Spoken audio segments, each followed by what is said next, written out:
Hello, I welcome to UPSC Prelims Chaturya series of SHANTHA LAKSHMI IAS ACADEmy, where we will discuss the daily Prelims MCQs from the Hindu, Indian Express and PIB. Let's get started. The first question. Consider the following statements with respect to the Uttar Purva Transformative Industrialization Scheme. The main objective of the Unnati scheme is to generate gainful employment.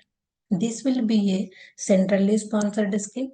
Implementation of the scheme will be overseen by the Department for Promotion of Industry and the Internal Trade in cooperation with the states. How many of the statement given above are correct? Only one, only two, all three, none of the above. This was in news recently. The Union Cabinet, chaired by Prime Minister of India, approved the proposal of the Ministry of Commerce and the Industry, Department for Promotion of Industry and Internal Trade for Uttar Purva Transformative Industrialization Scheme 2024.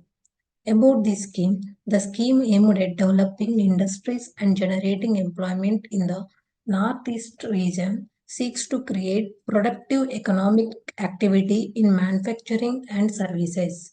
The main objective of the Unnati scheme is to generate gainful employment leading to the overall socio-economic development of the region. It is said to be effective from the date of notification and will run until March 31st, 2034, inclusive of 8 years of committed liabilities. Expenditure involved in this scheme. The financial outlay of the proposed scheme is 10,037 crore for the scheme period from the date of notification for 10 years. This will be a central sector scheme. The scheme is proposed to be divided into two parts. Part A caters to the incentives to the eligible units. Part B is for implementation and institutional arrangements for the scheme and silent features of the scheme. The scheme will be effective from the date of notification up to 31st March 2034 along with 8 years of committed liabilities. Application period for the registration. Industrial unit will be allowed to apply for registration from the date of notification up to 31st March 2026. Commencement of production or operation. All eligible industrial units to commence their production or operation within 4 years from the grant of registration. Districts are categorized into two zones. Zone A, that is nothing but industrially advanced districts. Zone B, industrially backward districts. Earmarking of funds, 60% of the outlay of Part A has been earmarked to 8 northeastern states and 40% on first-in, first-out basis. All new industrial units and expanding units would be eligible for the respective incentives. Implementation of the scheme will be overseen by the Department for Promotion of the Industry and Internal Trade in cooperation with the states. Committees at the national and state levels, including the steering committee and state level committee, will monitor implementation, ensure transparency, and recommend registration and incentives claims. So the answer is only 2 because this will be a central sector scheme.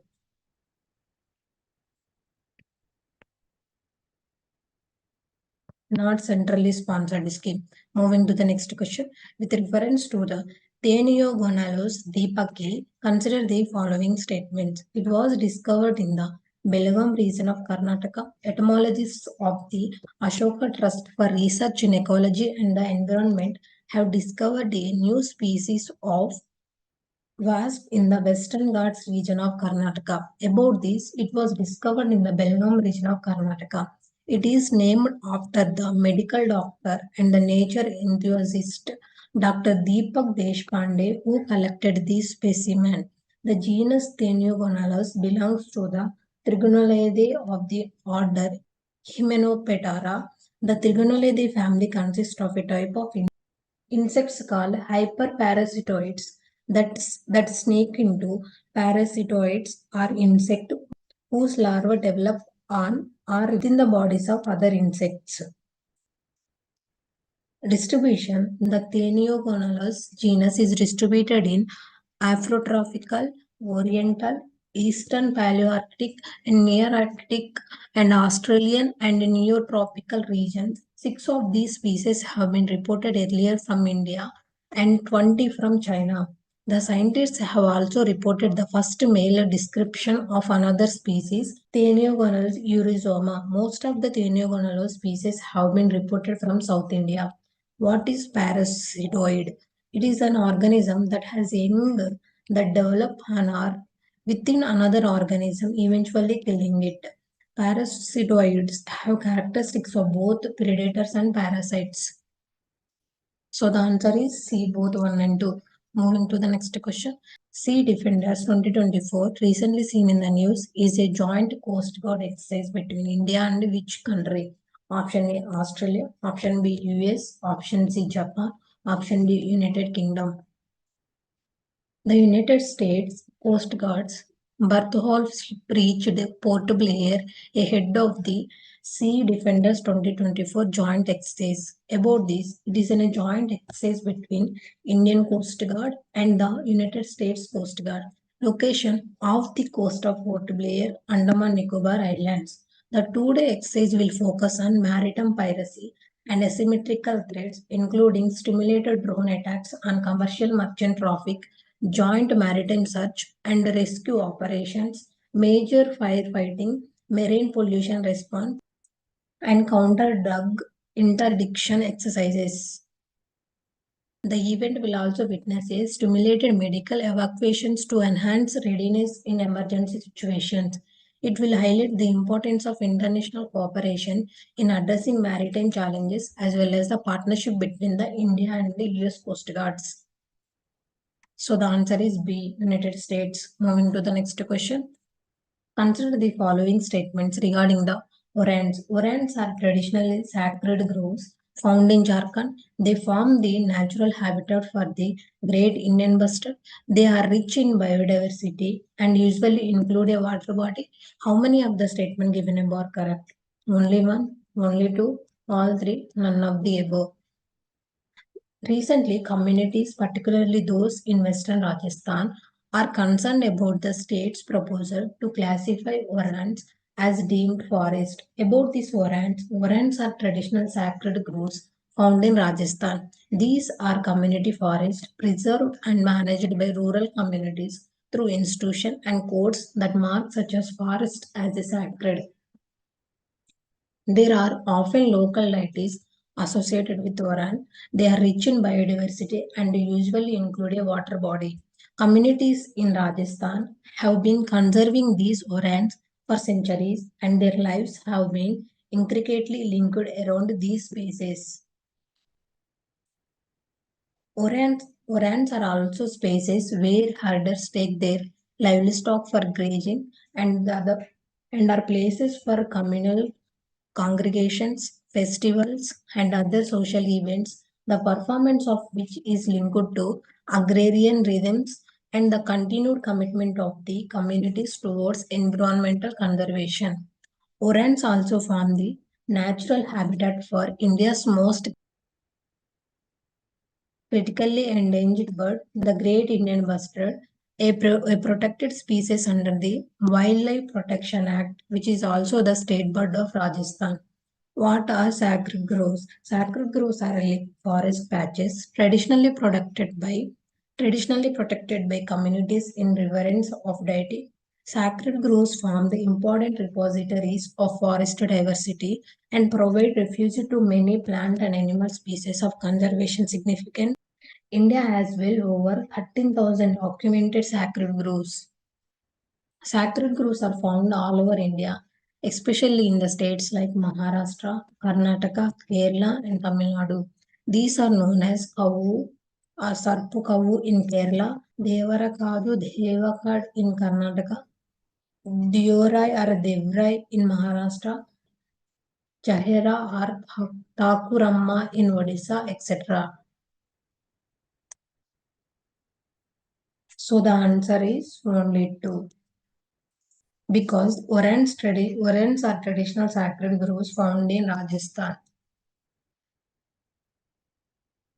not Jharkhand. Moving to the next question. Choose correct one with respect to the school soil health program.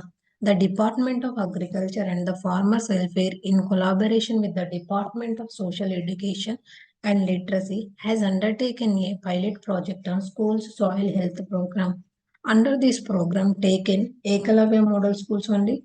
Which of the statement given above are correct? One only, two only, both one and two, neither one or two. Recently, the Union Ministry for Agriculture and Farmers Welfare and Union Ministry for Rural Development inaugurated a school soil health program in New Delhi. About this program, the Department of Agriculture and the Farmers Welfare, in collaboration with the Department of Schools Education and Literacy, has undertaken a pilot project on schools soil health program. Futures under the project, 20 soil labs were set up in 20 schools of Kendriya and Navodaya Vidyalaya of rural areas.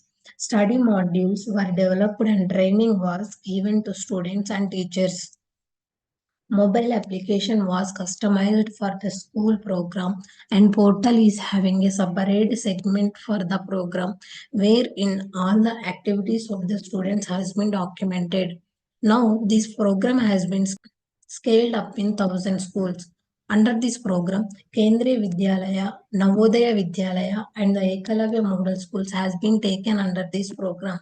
Schools are being onboarded on the portal and online batches are being created.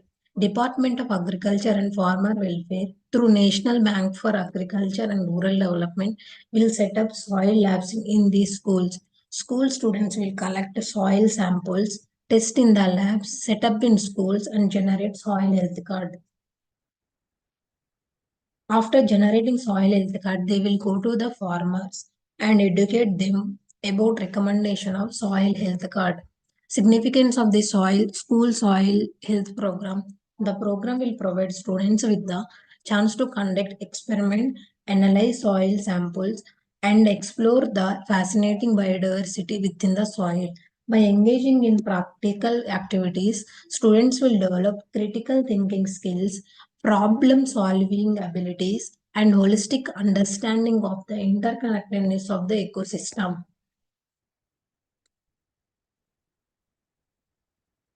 So the answer is one only, because under this program, take Ekalavya schools and Navodaya schools and Kendriya Vidyalaya schools, not only Ekalavya model schools.